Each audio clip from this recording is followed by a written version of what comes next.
আজকে আমরা ইম্পর্টেন্ট একটা বিষয় নিয়ে আলোচনা করব। সেটা হলো ইউটিউবে থাম্বনেল কিভাবে ডিজাইন করতে হয়। ইউটিউবের থাম্বনেল ডিজাইনটি খুবই আকর্ষণীয় করে তুললে আপনার ভিডিও ভিউজ এবং সাবস্ক্রাইবের আশঙ্কা খুবই বেশি। তাই সবচেয়ে ইউটিউবে ভিডিও আপলোডের জন্য থাম্বনেল ডিজাইন করাটা খুবই গুরুত্বপূর্ণ। তো আজকে আমরা দেখব যে কিভাবে একটি সুন্দর আকর্ষণীয় ইউটিউব থাম্বনেল ডিজাইন করা যায়। এজন্য আমরা আমাদের পিসিতে থাকা অ্যাডোবি ফটোশপকে ওপেন করব। অ্যাডোবি ফটোশপ গ্রাফিক্স ডিজাইনের একটি সফটওয়্যার। এই সফটওয়্যারটি ওপেন করার পরে আমরা একটি টেমপ্লেট বা একটি নিউ ফাইল ওপেন করব। এটাই আমরা দুইভাবে ওপেন করতে পারি। আমি এখানে যে একটি ফাইল দেখছি এটি একটি নিউ ফাইল, অথবা আমি Ctrl+N প্রেস করেও আমি একটি নিউ ফাইল ক্রিয়েট করতে পারি। এখানে ফাইলের নেম এবং ফাইলের উইথ হাইট দেওয়ার পরে এর রেজুলেশন সিলেকশন করার পরে আমরা ওকে বাটন দিলেই আমাদের সামনে একটি ফাইল চলে আসবে। আরেকটি পদ্ধতি আমরা যদি ফাইল অপশনে ক্লিক করি, সেখান থেকে নিউ অপশনে ক্লিক করি, তাহলে নিউ ফাইল ওপেন করার ডায়লগ বক্সটি আসবে। সেই ডায়লগ বক্সে আমরা আমাদের হাইট উইথ ভ্যালুটি দেওয়ার পরে রেজুলেশন সিলেকশন করার পরে আমরা ওকে বাটন দিলেই আমাদের ফাইলটি চলে আসবে। এই দুটি পদ্ধতিতে আমরা আমাদের ফাইল ক্রিয়েট করতে পারি। তো আমরা যে হোয়াইট বোর্ডটি নিয়েছি সেই হোয়াইট বোর্ডটির ইউটিউবের জন্য হাইট এবং উইথ নির্বাচন করেছি। উইথ আমাদের যেটা রয়েছে 1280 এবং হাইট 720 এবং রেজুলেশন আমরা 72 রেখেছি। এই দুটি ক্যালকুলেশন করেছি আমরা পিক্সেলের মাধ্যমে। দেন আমরা ওকে বাটন প্রেস করেছি, আমাদের এরকম একটি হোয়াইট বোর্ড চলে এসেছে। আমরা সর্বপ্রথম হোয়াইট বোর্ডের ব্যাকগ্রাউন্ডে একটি ইমেজ সিলেকশন করব। তার জন্য আমরা সংরক্ষিত একটি ইমেজ রেখেছি। এই ইমেজটিকে আমরা নিয়ে আসছি। এই ইমেজটি আমরা আমাদের হোয়াইট বোর্ডের ব্যাকগ্রাউন্ডে সিলেকশন করার জন্য এখান থেকে টান দিয়ে আমরা হোয়াইট বোর্ডের উপরে ছেড়ে দিলাম। হোয়াইট বোর্ডে যখন চলে আসছে, হোয়াইট বোর্ডের অনুযায়ী আমাদের ব্যাকগ্রাউন্ড ইমেজটি ছোট। হোয়াইট বোর্ডের সেম করার জন্য আমাদের কিবোর্ডের Ctrl+T বাটনটি প্রেস করব। আমি আবারও বলছি Ctrl+T বাটনটি প্রেস করব। প্রেস করলে আমাদের এই ব্যাকগ্রাউন্ডটিকে সিলেকশন মোডে চলে আসবে। এরপর আমরা আমাদের ব্যাকগ্রাউন্ডটিকে বিভিন্ন অ্যাঙ্গেল থেকে টেনে বড় করব। আমি এখন বিভিন্ন অ্যাঙ্গেল থেকে টেনে আমাদের ব্যাকগ্রাউন্ডটি বড় করছি। বড় করার পরে আমাদের নির্দিষ্ট এরিয়া সিলেকশন হওয়ার পরে আমরা ইন্টার বাটন প্রেস করব। তাহলে আমাদের ব্যাকগ্রাউন্ডটি স্থাপন হবে হোয়াইট বোর্ডের উপরে। এরপর আমরা এই ব্যাকগ্রাউন্ডে বিভিন্ন টেক্সট, ভেক্টর এবং ইমেজের কম্বিনেশনে আমরা আমাদের এই থাম্বনেলটিকে ডিজাইন করব। আমরা যদি সর্বপ্রথম একটি ইমেজ সিলেকশন করি, পিএনজি মোডে আমি একটি ইমেজ অলরেডি রেডি করে রেখেছি। এই ইমেজটিকে টেনে আমাদের হোয়াইট বোর্ডের ব্যাকগ্রাউন্ডে রাখলাম। সেখান থেকে আমি ইমেজটিকে একটি স্থানে সেট করলাম। এই স্থান থেকে ইমেজটিকে বড় করার জন্য আমরা কিবোর্ড থেকে Ctrl+T বাটনটি প্রেস করব। সেখান থেকে বিভিন্ন মুডে ইমেজটিকে টেনে আমাদের নির্দিষ্ট প্রয়োজন অনুযায়ী বড় ছোট করে নিব। এরপর আমরা এখানে বিভিন্ন টেক্সট স্থাপন করব। যে টপিক্সের উপরে আমরা ভিডিও মেক করেছি ইউটিউবের, সেই টপিক্সের বিষয়বস্তুগুলো এখানে আমরা স্থাপন করব। আমাদের এখানে একটি বিষয় জানা থাকতে হবে, কালার কম্বিনেশন। কালার কম্বিনেশনটা কোন কালারের অপোজিট কালারটি মানুষের কাছে আকর্ষণীয় হয়, সেই কালারগুলো অবশ্যই আমাদেরকে নির্বাচন করে থাকতে হবে। তো এজন্য আমরা আগে থেকে একটি ওয়ার্ড ফাইলে আমাদের বিষয়ের টপিক্সটিকে টাইপ করে রেখেছি, যাতে ভিডিও লেন্দি না হয়, শর্ট টাইমেই যাতে ভিডিওটিকে আপনাদের সামনে প্রেজেন্টেশন করতে পারি। আমরা আজকের যে বিষয়ের ভিডিওটি থাম্বনেল তৈরি করব সেটি বয়স ক্যালকুলেটর। খুব সহজেই বয়স নির্ণয় করে ফেলুন, দিন মাস বছর। তো এই যে বিষয়ের টপিক্সটি রয়েছে এর হেডলাইনটিকে আমি কপি করে নিলাম। কপি করে নিয়ে আমাদের যেটা রয়েছে অ্যাডোবি ফটোশপ এই অপশনে চলে আসলাম। এখান থেকে আমরা যে টুল বক্স দেখতে পাচ্ছি, টুল বক্স থেকে আমরা টেক্সট টুলটিকে সিলেকশন করব। টেক্সট টুলটি আমরা ব্যাকগ্রাউন্ডের উপরে ক্লিক করব। ক্লিক করলে আমাদের টেক্সট টুলবারটি এখানে স্থাপন হয়ে আসবে। আমরা আমাদের কিবোর্ড থেকে Ctrl+V বাটনটি পেস্ট করব, তাহলে আমাদের লেখাটি এখানে চলে আসবে। তারপর মুভ টুলের উপরে ক্লিক করে আমরা আমাদের লেখাটি যে স্থানে স্থাপন করতে চাচ্ছি সেই স্থানে সেট করব।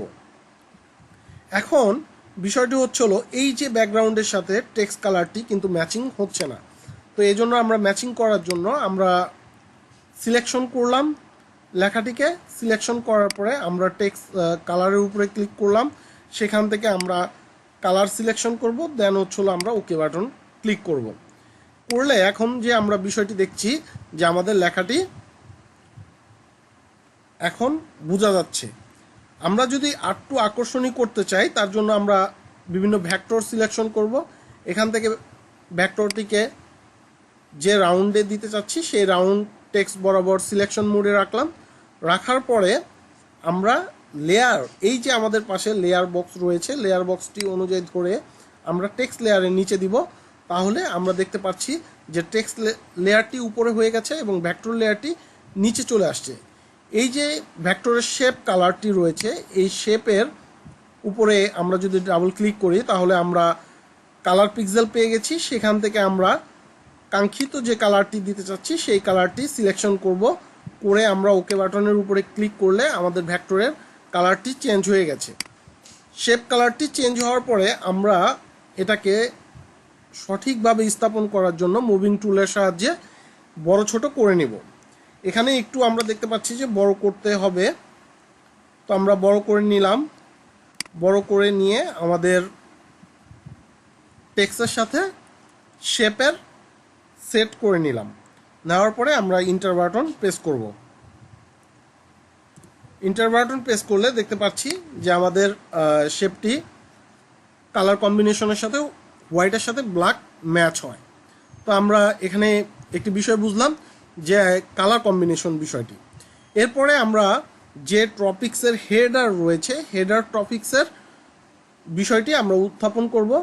এজন্য আমরা চলে গেলাম আবার ওয়ার্ড ফাইলে। ওয়ার্ড ফাইল থেকে আমাদের মূল কাঙ্ক্ষিত যে টপিক্সটি রয়েছে এই টপিক্সটি কপি করব। Ctrl+C বাটন প্রেস করে কপি করে আমরা চলে গেলাম অ্যাডোবি ফটোশপে। অ্যাডোবি ফটোশপে যেয়ে আমরা যেহেতু টেক্সট এখানে স্থাপন করব সেই জন্য আমরা টেক্সট টুলটি সিলেকশন করব। সিলেকশন করে আমরা আমাদের ব্যাকগ্রাউন্ডের উপরে ক্লিক করব। ক্লিক করার পরে আমরা আমাদের ব্যাকগ্রাউন্ড থেকে Ctrl+V বাটন কিবোর্ড থেকে প্রেস করব, তাহলে আমাদের লেখাটি চলে আসছে। আমাদের লেখাটিকে মুভিং টুলসের মাধ্যমে সরিয়ে নিব এবং সরিয়ে নেওয়ার পরে Ctrl+T বাটন প্রেস করব। করে আমরা আমাদের লেখার সাইজটিকে রিসাইজ করে নিব। আমাদের রিসাইজ করা হয়ে গেছে। দেন আমরা কিবোর্ড থেকে ইন্টার বাটন প্রেস করব। এখন লেখার যে টেক্সটটি রয়েছে এই টেক্সটটিকে চেঞ্জ করার জন্য আমরা লেখাগুলোকে সিলেকশন করব। দেন আমরা টেক্সট কালারের উপরে ক্লিক করব। টেক্সট কালারের উপরে ক্লিক করে আমরা আমাদের যে কালারটি এখানে অ্যাডজাস্টমেন্ট হবে সেই কালারটিকে আমরা সিলেকশন করে দেন ওকে বাটন ক্লিক করব। এখন যদি আমরা দেখি যে আমাদের কালারটি কিন্তু ফুটে উঠেছে। যদি আরও আকর্ষণীয় করতে চাই তাহলে আমরা শেপ ব্যবহার করতে পারি। ব্যাকগ্রাউন্ড হিসেবে শেপ যদি ব্যবহার করি, শেপ টুলের উপরে ক্লিক করব। দেন শেপ টুলটি লেখার নির্ধারিত স্থানকে সিলেকশন করে আমরা ছেড়ে দিব।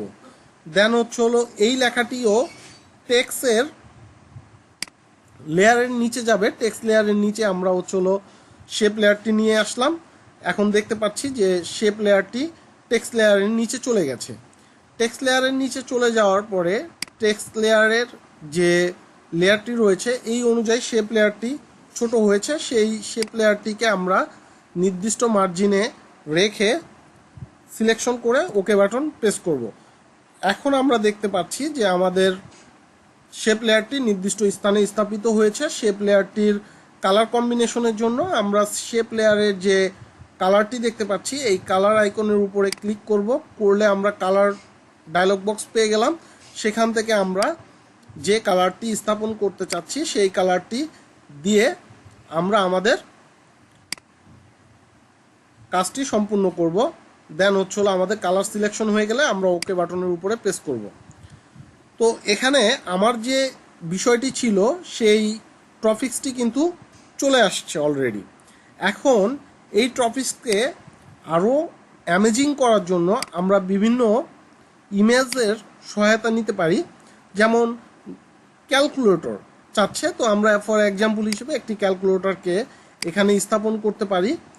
ক্যালকুলেটরটিকে টেনে নিয়ে এসে আমাদের ব্যাকগ্রাউন্ডের উপরে রাখলাম, দেন হচ্ছে হলো আমরা ক্যালকুলেটরের রিসাইজ করে আমরা এখানে বসিয়ে দিলাম। এখন আমাদের এখান থেকে আর একটি লাইন বাকি রয়েছে, দিন মাস বছর। এই লেখাটিকে আমরা কপি করে আমরা চলে আসবো অ্যাডোবি ফটোশপে। সেখান থেকে টেক্সট টুলের উপরে ক্লিক করব। টেক্সট টুলের উপরে ক্লিক করে টেক্সট টুলটিকে ব্যাকগ্রাউন্ডের উপরে ক্লিক করব। ব্যাকগ্রাউন্ডের উপরে ক্লিক করে কন্ট্রোল ভি প্রেস করব। তাহলে আমাদের লেখাটি চলে আসছে দিন মাস বছর। এই লেখাটিকে নির্দিষ্ট স্থানে স্থাপন করব। স্থাপন করে আমরা এই লেখাটিকে ব্রাইটিশ কালার দিয়ে মোটিভেশন করব। প্রথমত আমরা দিন কালারটিকে সিলেকশন করলাম। দিন কালারটিকে আমরা একটি কালারে নির্বাচন করব। মাস কালারটিকে আমরা একটি কালারে নির্বাচন করব।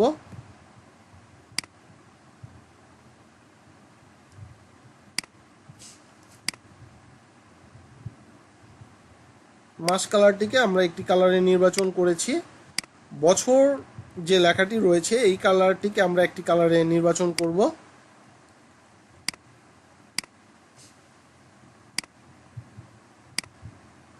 তাহলে আমরা এখানে বছর লেখাটি যে কালারটি রয়েছে এই কালারটি হোয়াইটের সাথে অ্যাডজাস্টমেন্ট হচ্ছে না, এজন্য আমরা চেঞ্জ করে অ্যানাদার কালার সিলেকশন মোডে দিব।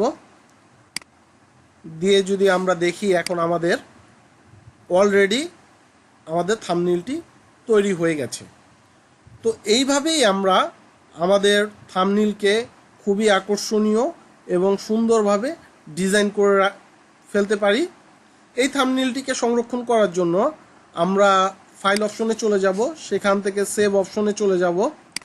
সেভ অপশন থেকে আমরা এই ফাইলটির র ফাইল হিসেবে যদি রাখতে চাই, যে কোনো কারণে পরিবর্তন করতে চাই, তাহলে পিএসডি মোডে সর্বপ্রথম আমরা সেভ করে নিব। দেন হচ্ছে হলো এটাকে পিকচার মোডে নেওয়ার জন্য আমরা আবার ফাইল অপশনে চলে যাব। সেখান থেকে সেভ অপশনে যেয়ে আমরা চলে যাব হচ্ছে হলো যে ফরম্যাটটি রয়েছে সেই ফরম্যাট থেকে জেপিজি এক্সটেনশন সিলেকশন করব।